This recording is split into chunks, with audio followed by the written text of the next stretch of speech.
Binge the full week of The Ray Taylor Show ad-free over at inspireddisorder.com/plus. This is The Ray Taylor Show.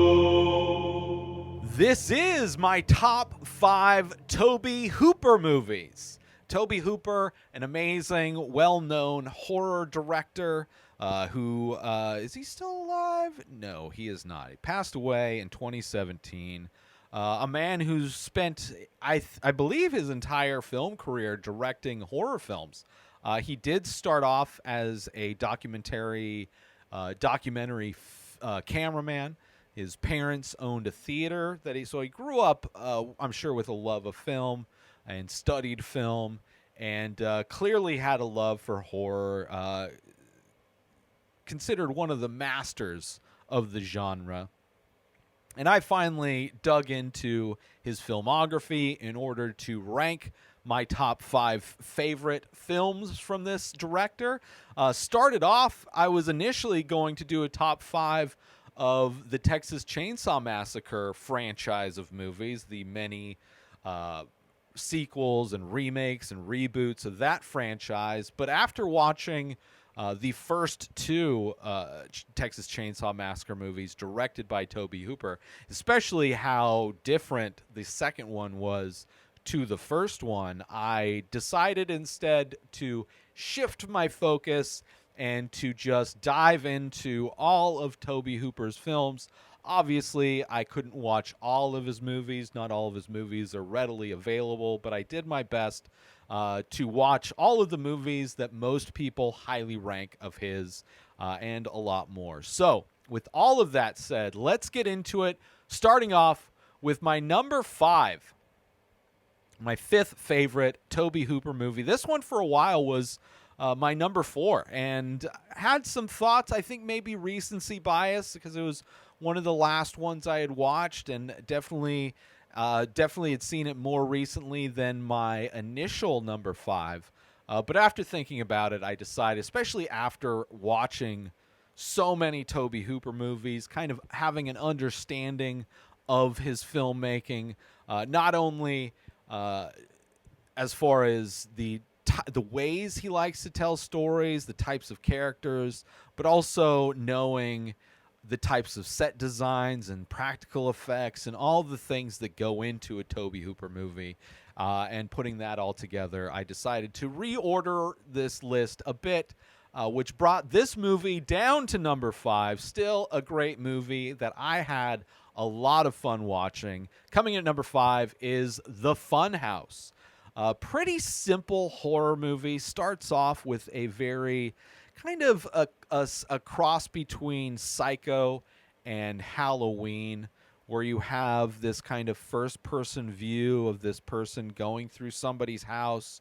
We see this girl going into the shower. She's about to take a shower, and this other person who we never see going through the house. We see all these weapons mounted to the wall, and the character grabs a clown mask and puts it on, so kind of similar in some ways to the first Halloween movie. Grabs a knife off of the wall and goes into the shower where this girl is taking a shower and opens the curtain. I think it literally had the Psycho music. As we find out, it is the girl's little brother. Kind of disturbing. Snuck into the bathroom while she's taking a shower and tried to stab her naked body with a rubber knife. But kind of a fun, other than that, kind of an interesting way to start it. Kind of a misdirect as a bit. Later on, this girl she's going on a date. Her dad warns her, don't go to the carnival. You know what happened last? There was like dead bodies found or whatever last time they went through that town, remember? But of course, her boyfriend wants to go, or this guy she's on a date with, wants to go to the carnival because, of course, which I love a carnival. And this was a carnival back in like the 80s. I believe this was an 80s film. Let me double check the year this came out. Yeah, 1981. And in these carnivals, obviously all the rides are pretty much the same. They haven't changed the carnival rides since the 80s. But in this carnival, they still had sideshows, except for these sideshows were of animals that were had mutations. There was, of course, the fun house where you kind of go through and you're on like a cart and there's scary things pop out. Has on the merry-go-round, there's like a hoop that you can put a finger through and win a prize or whatever. I don't know. There's aspects to it that clearly don't exist. A bunch of carnival barkers for all the different things that you just don't see. Nowadays, it's usually just a recording playing over a loudspeaker. But still fun. Like a showgirl thing. They're like, oh, go in and watch these women get naked. Fun, kind of a fun, nostalgic time travel, to go back in time, I guess, as it were, to experience what carnivals were like. I mean, 40 years ago now, but it doesn't seem that long ago for me. I never went to a carnival that was like that, but some aspects of it seem no different than carnivals I've been to today. So this girl they go on a double date. They're there. They're doing all the things. And we see the boy sneak out, this young kid. He's 7 years old or something. I don't know how old this kid is, but clearly looks way too young to be sneaking out at night to go walking to this carnival. On the way, there's this guy in a pickup truck that's super creepy sus trying to pick him up, points a gun at him, scares the shit out of this kid. But this kid goes to the carnival, gets in, buys a ticket, he sneaks in but buys tickets to get stuff. And he's trying to find his sister and this group of kids. Never does. And this group of kids decide to spend the night inside the funhouse, to stay the night after the carnival closes. And while they are staying the night, they see a murder. Some crazy things happen. They get stuck inside the funhouse. And the movie is them trying to get out with this mutated kid trying to kill him, with these carnies trying to kill him. It's great. I really enjoyed it. I thought Elizabeth Berridge played a good final girl. I liked the movie quite a bit. It was pretty fun. I enjoyed it. And to see how they end up attacking each other by accident, all of these things that happen in this movie, I enjoyed it quite a bit. I enjoyed the movie and had a lot of fun. And it was number 4 for quite a bit, but I moved it down to 5. Kept it on the list because I do enjoy it, but had to move it down to 5 just because I think my number 4 is a step up. And definitely kind of encapsulates Tobe Hooper as a storyteller, as a director, quite a bit more than the Funhouse does. So coming in at number 5 is The Funhouse. Moving on to my 4th favorite Tobe Hooper movie. Like I said, this was for a time down at my number 5. However, it was the second Tobe Hooper movie I watched. Coming in at number 4 is the Texas Chain Saw Massacre 2. I've never seen this movie until now that I can remember. It's a movie that, some people love and some people don't. I've found. I think there's definitely an aspect to this movie that I understand why people like it, right? There is a clear and utter cheesiness that you can get in horror movies in general, but something that definitely Texas Chainsaw Massacre 2 leans into the cheesiness far more than the first Texas Chainsaw Massacre. That was brutal, very simple, but very just horrifying. This one, way goofier. Definitely feels 80s as hell. It came out in 86, so definitely has the 80s vibe. Two of the first characters we meet in this movie are these two douchebag guys going to party in Texas, calling into a radio show. It is kind of amazing how many horror movies I've noticed. How many horror movies involve people calling into a radio show, right? Recently watched George A. Romero's Martin, where a big part of that is him calling into the radio show. Obviously this, the most recent Halloween Kills, there's a big aspect of that takes place at a radio, some big kills take place at a radio station. But these kids call into this radio station, and while they're on the phone harassing this DJ They end up getting chased down by the Texas Chainsaw Massacre crew, the family, and they get sawed up. Of course, the chainsaw becomes a huge part of this movie. Not only does Leatherface have his chainsaw, but we have what's his face? We have Dennis Hopper is in this movie as one of a relative of the kids from the first movie, uncle, I think, in law enforcement or something.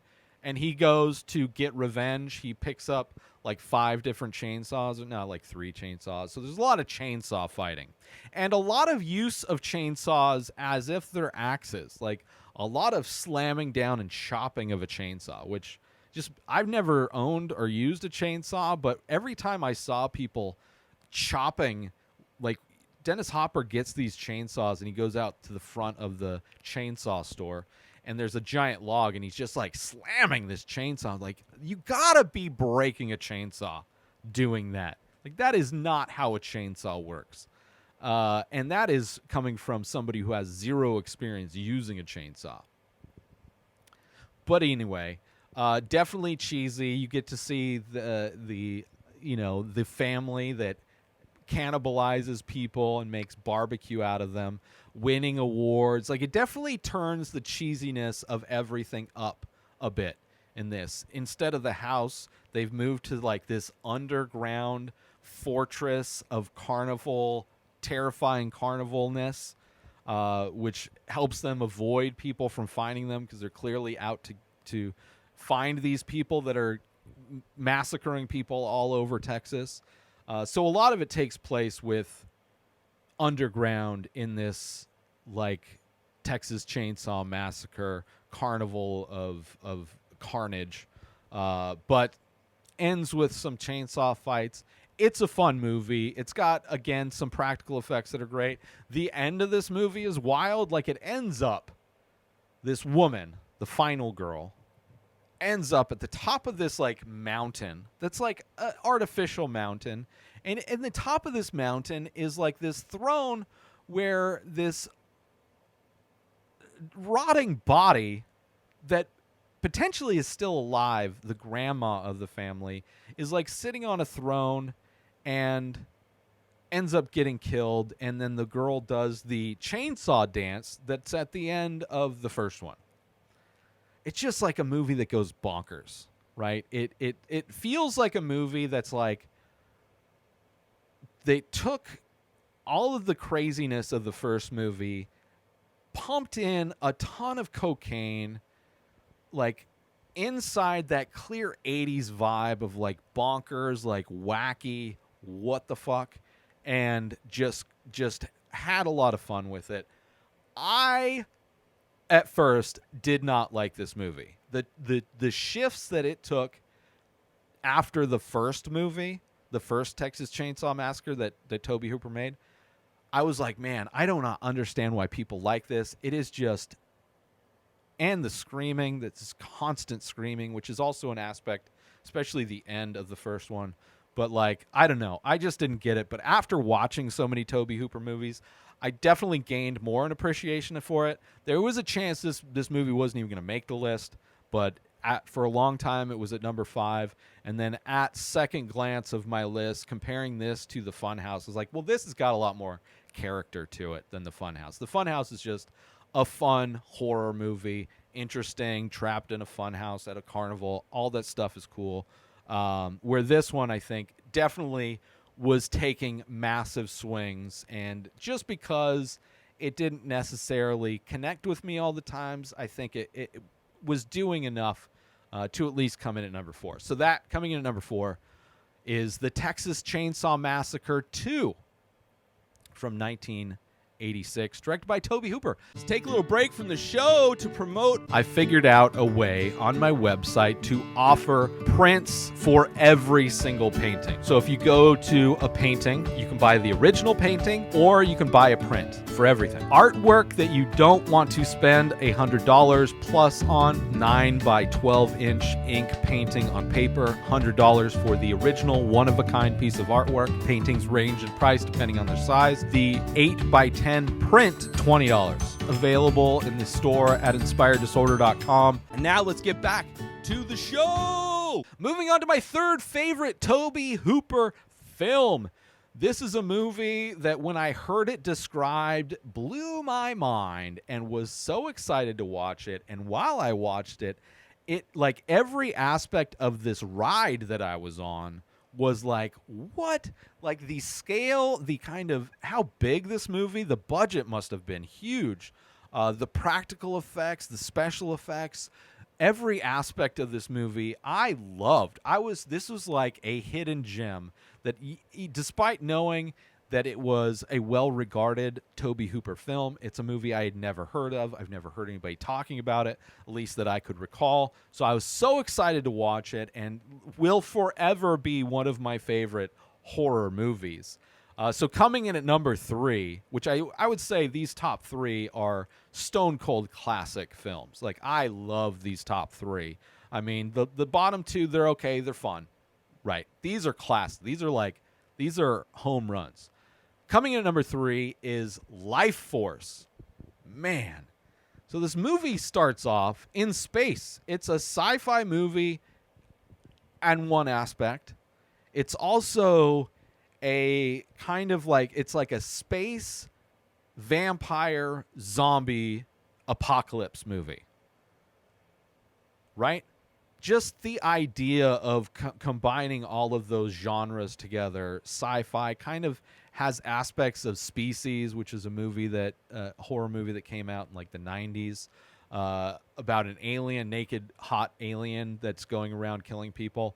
Kind of a similar thing happens in this movie, a little bit different type of a premise in this movie. Also, this movie features the most reasonable use of blue beam in sky, whereas every movie in recent years uses blue beam in sky to be the thing that needs to be stopped by our heroes. This blue beam in sky makes sense. It is part of the story.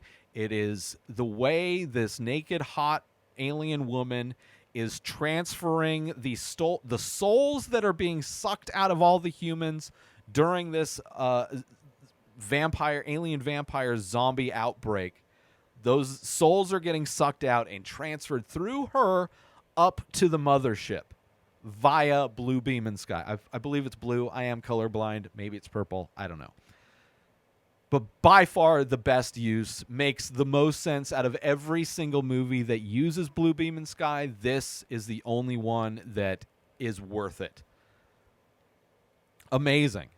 The fact that it starts off in space, the effects of, I mean, the budget of this thing is amazing. Whether it's the space stuff or if it's when they get back to Earth and it's like they're investigating these aliens that they got, and then or if it's through the streets of London as this outbreak occurs, feels like there was a huge budget for this. It's a ride, man. This is an adventure, a ride to go from space all the way to blue beam in sky alien zombie outbreak. I loved it. Practical effects, amazing. The idea that these vampires suck the life force out of you, right?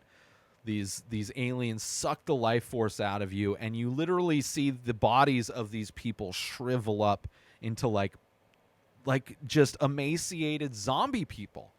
And it's just like better practical. I miss practical. This movie makes me miss practical effects so much. Every time I see an old horror movie like this or the George Romero like Day of the Dead horror movies, I'm like, why don't studios pay artists to do practical effects? Because they look exponentially better, right? Maybe clean them up a little bit with digital, but just, it is so night and day how amazing these practical effects are. And the effects of these people that get shriveled up, almost like zombified, right? Get the life force sucked out of them, seeing them transform back and forth. And, like there's a thing where like if you get transferred, it's like that's the vampire-esque. Like it gets contagious. Once you get the life force sucked out, then you have to constantly replenish or you get vaporized. The way these people vaporize and turn into dust is amazing.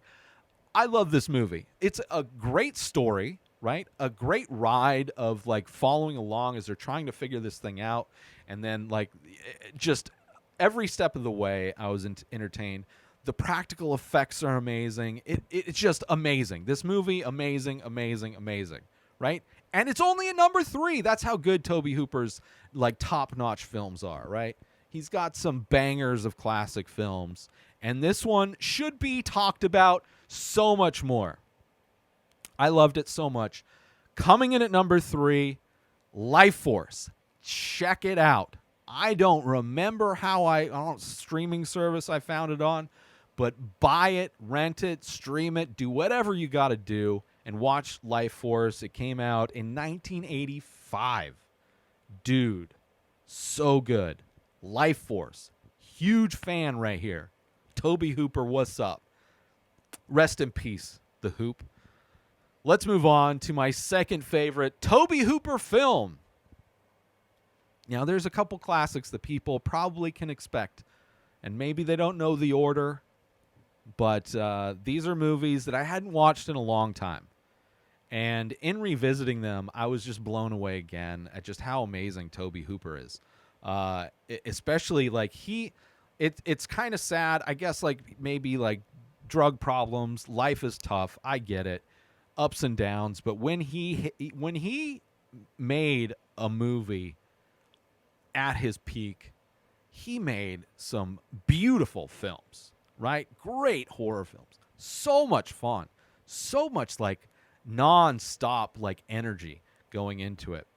So coming in at number 2 is the original The Texas Chain Saw Massacre from 1974.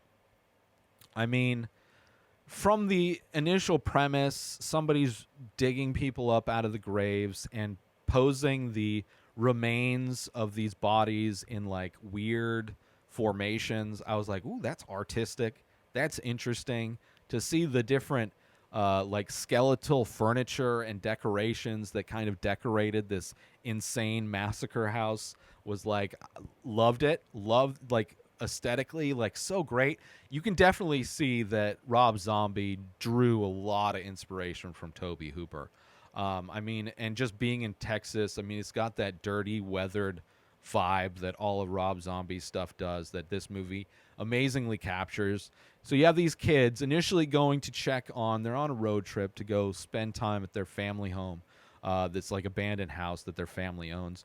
On their way, they go to make sure that their relatives' graves haven't been dug up, right? They haven't been robbed.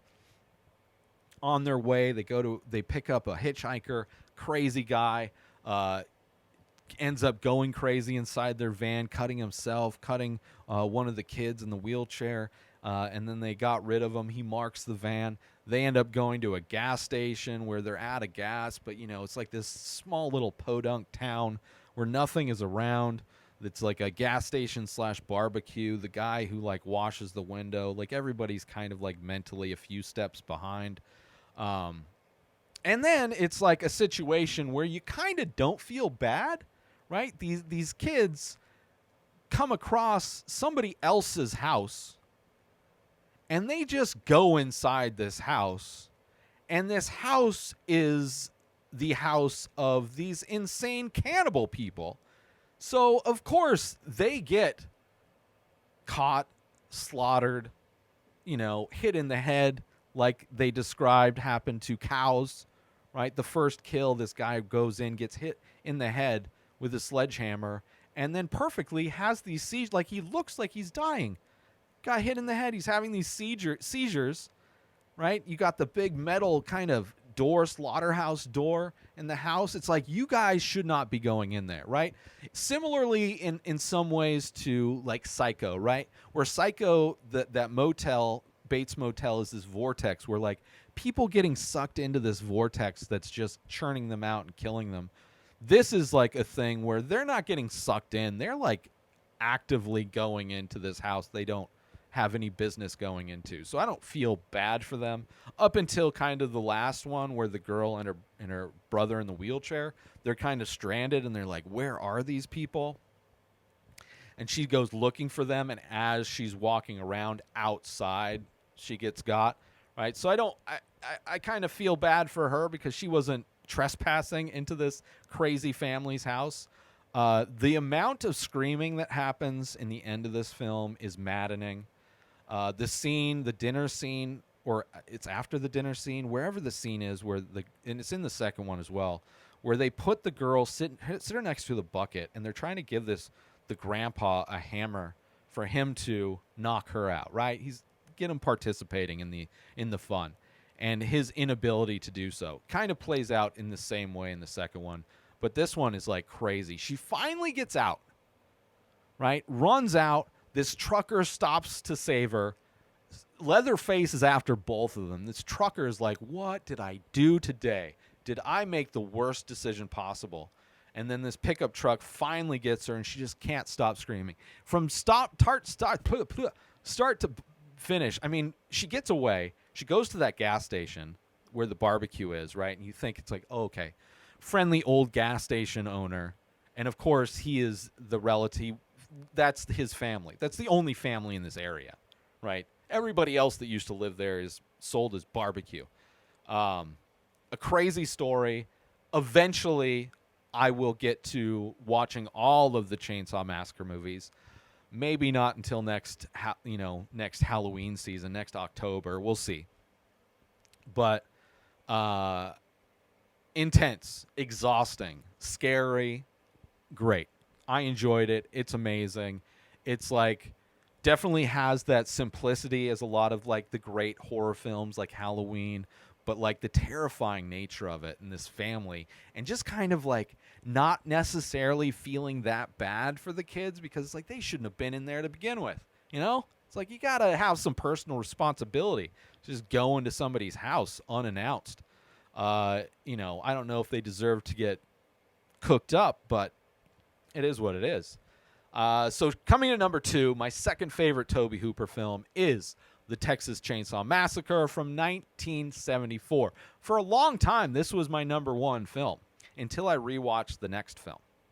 Let's take a little break from the show to promote The benefits of Inspired Disorder Plus. So you go inspireddisorder.com/plus. Sign up, $5 a month. You get to binge the full week of The Ray Taylor Show ad-free. You get to watch all of the live painting videos I do. You get a special members-only discount and deals for all of the artwork and merch that I sell. You also get the complete podcast back catalog of every podcast I've ever produced, hundreds of episodes, countless different podcasts. You also get access to my personal blog. A new blog comes out every week. In addition to that, you get my creative writing that I'm releasing. You also get access to Asking Me Anything. 14 years of experience podcasting. I've been creating art my entire life. I've been using Photoshop since middle school, and you can contact me to ask me questions about that or anything else. So those are the benefits for signing up for Inspired Disorder Plus. And now let's get back to the show.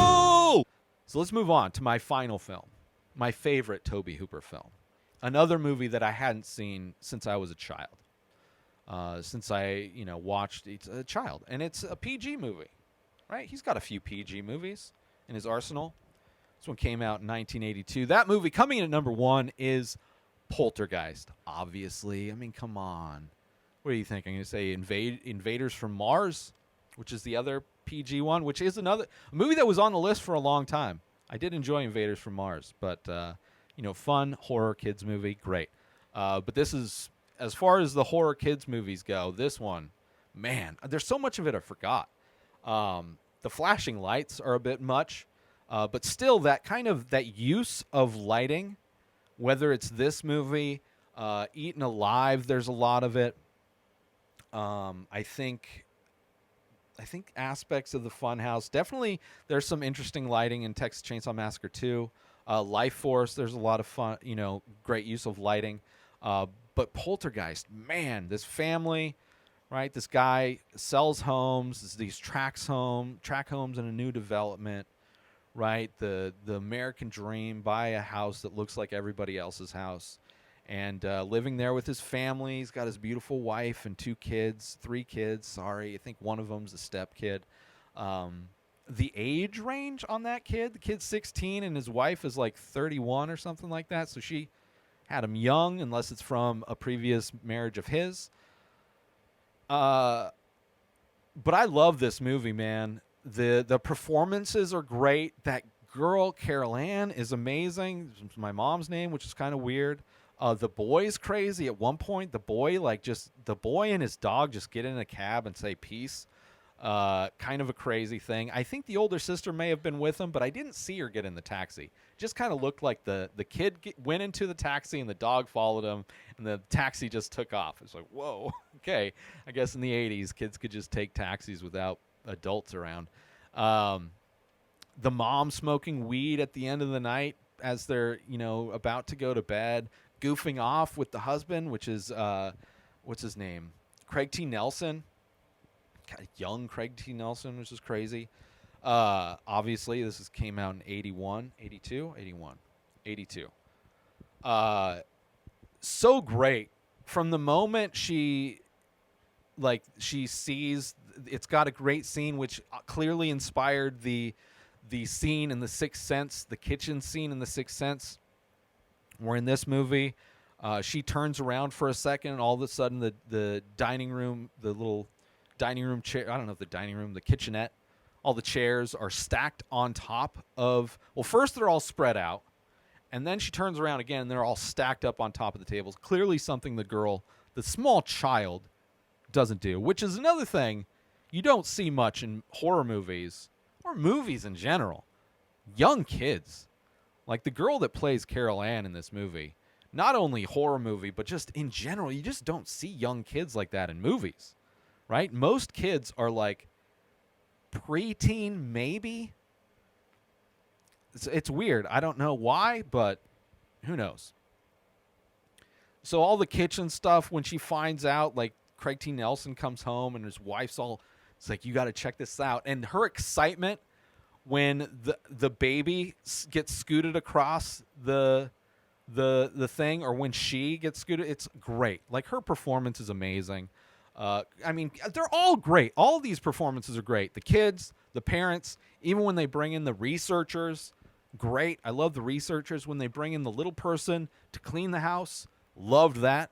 So much of it. The tree attacking the boy, swallowing the boy. Meanwhile, the closets inhaling everything in the bedroom. When the investigators show up and they're like bragging about this thing that they saw move 7 feet and it took like 8 hours to do. And Craig T. Nelson's like, oh, that's funny. Look at this. Opens the door and there's just all kinds of shit flying around in this bedroom. So great. Just seeing all of them kind of like, this is the most insane thing we've ever seen. Kind of has that Ghostbusters vibe. Right? The Ghostbusters started out as investigators, very similar to the investigators that try to help out this family. When